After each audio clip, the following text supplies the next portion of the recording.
Hello student, हम लोग आज संधि में देख रहे हैं व्यंजन संधि।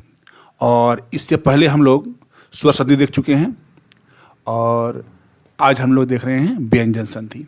तो सबसे पहले हम लोग देखेंगे इसकी परिभाषा को। तो व्यंजन या स्वर से संयोग होने पर जो विकार या परिवर्तन उत्पन्न होता है उसे हम व्यंजन संधि कहते हैं। जैसे उत जोड़ चारण उच्चारण, जगत जोड़ ईस जगदीश। तो इस प्रकार ये क्या हुआ व्यंजन।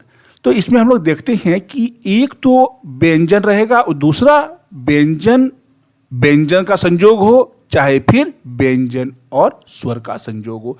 तो यहां पे हम लोग देख रहे हैं त और ये देख रहे हैं च है। तो यहां पर क्या है, व्यंजन से व्यंजन का संयोग हुआ है और उच्चारण बना है। लेकिन यहां हम लोग देख रहे हैं जगत तो हम लोग देख रहे हैं। तो ये त जो है ये देख रहे हैं हम लोग क्या है, स्वर व्यंजन है, लेकिन दीर्घ ही यहां दिया हुआ है, ये आपका स्वर हुआ। तो जगदीश, तो ये भी आपका क्या हुआ, व्यंजन संधि। और इसके नियम को हम लोग और आगे देखते हैं। तो इसमें पहला नियम क्या है कि यदि किसी वर्ग के पहले वर्ण, तो वर्ग का वर्ण क्या हुआ, क वर्ग हुआ, चाहे चौ वर्ग या टौ वर्ग या तौ वर्ग या पौ वर्ग। तो इसमें से कोई भी वर्ग हो तो सामने कोई स्वर अथवा वर्ग का तीसरा या चौथा, जैसे कि हम लोग कहते हैं कि क, या फिर हम लोग देखते हैं ख, ग, घ और व। तो ये मान लिया जाए कि हम लोग देखते हैं क वर्ग है।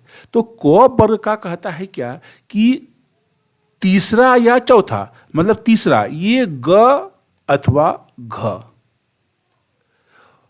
रही तथा यो रो लो वो अथवा हो तो पहले वर्ण का उसी वर्ग का तीसरा वर्ण हो जाता है।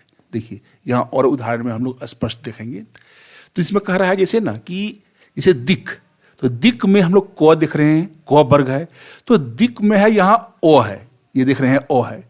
तो दिक क का तीसरा क्या स्थान हुआ, ग हुआ।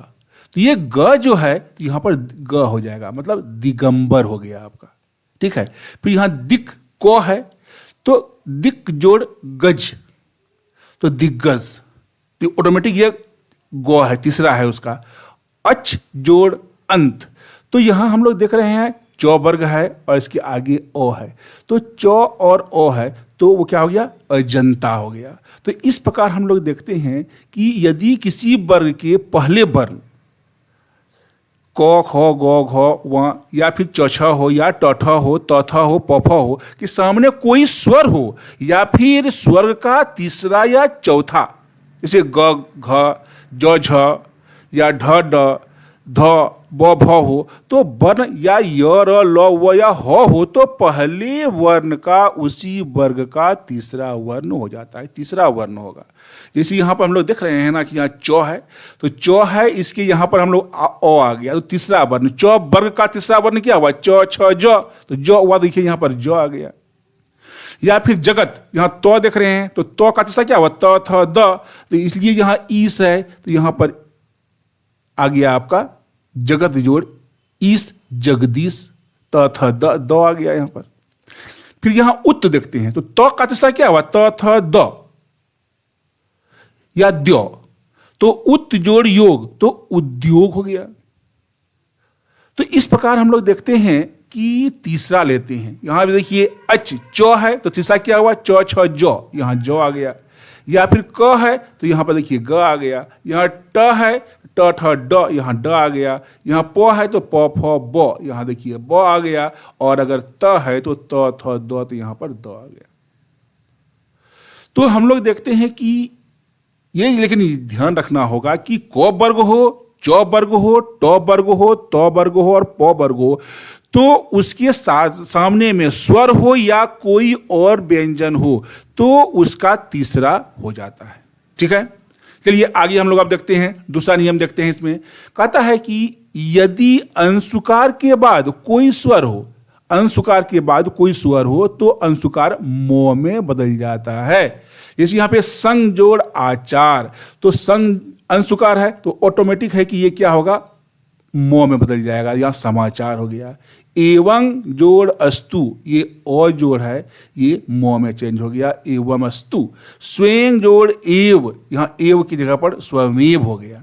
लेकिन किंतु अंशुकार के बाद यदि यो र ल व तालब स मूर्धन स दंत सो हो तो अंशुकार नहीं बदलता है।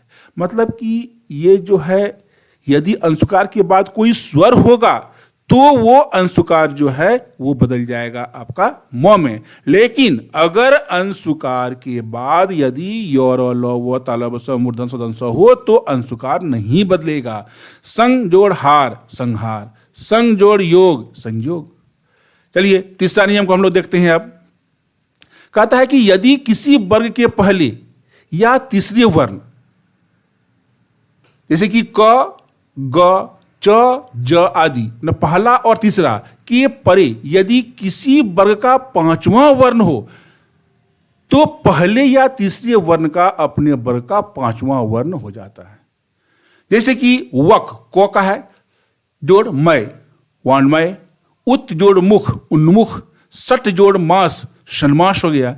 तो कहता है कि अगर क वर्ग हो, ग वर्ग, तो पहले या तीसरे क और ग, च और ज, ट है तो ट, ठ, ड, तो इसके परे अगर कोई वर्ग का पांचवां वर्ण से अंग हुआ, या हुआ, मूर्धन्य हुआ, न हुआ, म हो तो पहले या तीसरे वर्ण का अपने वर्ग का पांचवां वर्ण हो जाता है। इसीलिए यहाँ क है तो क, ख, घ, व होता है, तो यहाँ व आ गया है। फिर देखिए तो है तो इसका तो, थ, द, ध, दंतन्न, यहाँ दंतन्न आ गया है। फिर ट, ठ, ड, ढ, मूर्धन्य, तो यहाँ मूर्धन्य आ गया है। तो वो पांचवां लास्ट आ जाता है उसका। चलिए आगे हम लोग देखते हैं 4। यदि त के सामने क, च, ज, ट, ड, द, ल, न में से कोई व्यंजन हो तो को उसी व्यंजन में हम लोग बदल देते हैं। जैसे क्या हुआ, सत, यहां तो है तो चित, तो सच्चित हो गया। तो कहता है क्या कि तो के सामने, ये तो हम देख रहे हैं यहां पर, और इसके सामने यहां पर क, च, ज, ट, ड, द, ल, न कोई भी आए तो उसमें क्या करते हैं, इसको हम लोग व्यंजन हो तो को उसी व्यंजन में हम लोग बदल देते हैं। तो है तो यहाँ तो आया तो यहाँ चो है, इसलिए क्या कि तो बदल गया च में, इसलिए सच्चित हो गया। सत्य जोड़ जन, सज्जन हो गया, तो बदल गया ज में, सज्जन हो गया। फिर देखिए बृहत जोड़ टिक, बृहटिक हो गया। उद जोड़ डयन, उड्डयन हो गया। नहीं तो यहां पर अगर चे रहेगा तो चे में बदल जाएगा, यहां जो है तो जो में बदल जाएगा, यहां टो है तो टो में बदल जाएगा, या डो है तो डो में बदल जाएगा, दो तो उसी में दो में ही बदल जाएगा। तो ये इस प्रकार हम लोग देखते हैं कि यदि त के सामने क, च, ड, ट, ड, द, ल, न में से कोई व्यंजन हो तो को हम लोग उसी व्यंजन में बदल देते हैं। जैसे यहाँ तल हुआ, यहाँ ध्यान दीजिए तल है और लीन है तो तल्लीन, तो ल इस तो को इसी में हम बदल दिए, तल्लीन हो गया। जगत जोड़ नाथ, तो जगत है तो इसको हम लोग हटा दिए और इस नौ में नौ मिला दिए तो जगन्नाथ हो गया। चलिए अब हम लोग 5वां नियम देखते हैं इसका। फिर कहता है कि किंतु तो से परे यदि तालव्य हो तो त को च में और तालव्य का छ हो जाता है। तो से परे यदि तालव्य हो तो का च और तालव्य का छ हो जाता है। तो का हो जाता है, ध्यान दीजिएगा, तो का च हो जाता है। यहां देखिए सत्य जोड़ शास्त्र, सच्छात्र। उत जोड़ श्वास, उच्छ्वास। और फिर अगला नियम कहता है कि इसी प्रकार त से परे यदि ह हो तो त का द और ह का ध बन जाता है। यहां देखिए जैसे उत हुआ तो उत हुआ तो यहां पर हम लोग देख रहे हैं त का द, ये त जो है ये किस में बदल जाएगा, द में बदल जाएगा। ठीक है, द में बदलेगा। यहां देखिए उत जोड़ हार, उद्धार। ठीक है, यहां देखिए उत जोड़ हरण, उद्धार, उद्धरण। तो इस प्रकार हम लोग देखते हैं कि यदि हो तो तो का दो में और हो का धो बन जाता है। ये नियम सब आपको सबको अपने दिमाग में रखना होगा, बार बार प्रैक्टिस करके इसको बनाकर आपको देखते रहना होगा। चलिए, कहता है फिर यदि तो के बाद हलंत सो हो तो उसका लोप हो जाता है। तो यहां पर क्या, जैसे उत जोड़ स्थान उत्थान हो गया, और यदि शब्द में री र मूर्धन्य स्व के सामने न हो तो न को मूर्धन्य में बदल देते हैं। जैसे प्रजोड़ मान, तो यहां देखिए न जो है ये मूर्धन्य में बदल गया प्रमाण। कृष जोड़ न कृष्ण, यहां मूर्धन्य में ये बदल गया। चलिए अब आगे हम लोग देखते हैं कि यदि मो वर्ण के बाद क से मो तक का कोई वर्ण हो तो मो का अंशुकार अथवा बाद वाले वर्ण का पांचवां वर्ण हो जाता है। ध्यान दीजिएगा, यदि मो वर्ण के बाद क से मो तक में क ख ग घ व च छ ज झ य ट ठ ड ढ मूर्धन्य त थ द ध दंत न प फ ब भ मो तक का कोई वर्ण हो तो मो का अंशुकार अथवा बाद वाले वर्ण का पांचवां हो जाता है। देखिए यहां हम लोग समझते हैं और अच्छी तरह से, यहां सम देखिए मो है, ठीक है, और यहां एक कल्प है। तो हम लोग देखते हैं कि यहां सम जोड़ कल्प संकल्प हो गया नहीं। फिर देखिए सम जोड़ गत, तो सम जोड़ गत, तो सम तो लिए ही हम लोग, लेकिन इसको क्या किया हम लोग अंशकार में बदल दिए, संगत हो गया नहीं। बोलता है क्या कि अंशुकार अथवा बाद वाले वर्ण का पांचवां। जैसे कि यहां पर हम लोग देखिए बाद वाले वर्ण का, ये बाद वाला वर्ण को है, तो को का पांचवां क्या हो गया, वहां हो गया। देखिए उसका उपयोग यहां किया गया है। या फिर अंशुकार, जैसे सम जोड़ गत, तो अंशुकार लगा इसमें। फिर यहां सम जोड़ पूर्ण, तो यहां पो देख रहे हैं हम लोग, तो संपूर्ण क्या हो गया आपका, सम जोड़ पूर्ण, तो संपूर्ण हो गया। या फिर संपूर्ण अंशुकार में हम लोग उसको ले लिए। और 10वां नियम क्या कहता है कि यदि मो के सामने को से मो तक के वर्ण को छोड़कर कोई और व्यंजन हो तो मो का अंशुकार हो जाता है। ध्यान दीजिएगा, क से मो तक के वर्णों को छोड़कर, क से मो तक के वर्णों को छोड़ देना होगा, उसके बाद जो आएगा तो उसमें क्या हो जाएगा, अंशुकार। सम जोड़ हार संहार, क्योंकि ये हो आया है मो के बाद है। सम जोड़ वत संवत नहीं, सम जोड़ योग संयोग, क्योंकि तो ये क्या है, को से लेके मो तक के बाद का है यो, इसलिए अंशुकार आ गया। वो उसके बाद का है, हो उसके बाद का है, इसलिए इसमें क्या हो गया, अंशुकार का प्रयोग हम लोग किए हैं। चलिए अब अगला नियम देखते हैं हम लोग। कहता है क्या कि यदि किसी स्वर के परे छ आवे तो छ के पूर्व च अधिक जुड़ जाता है।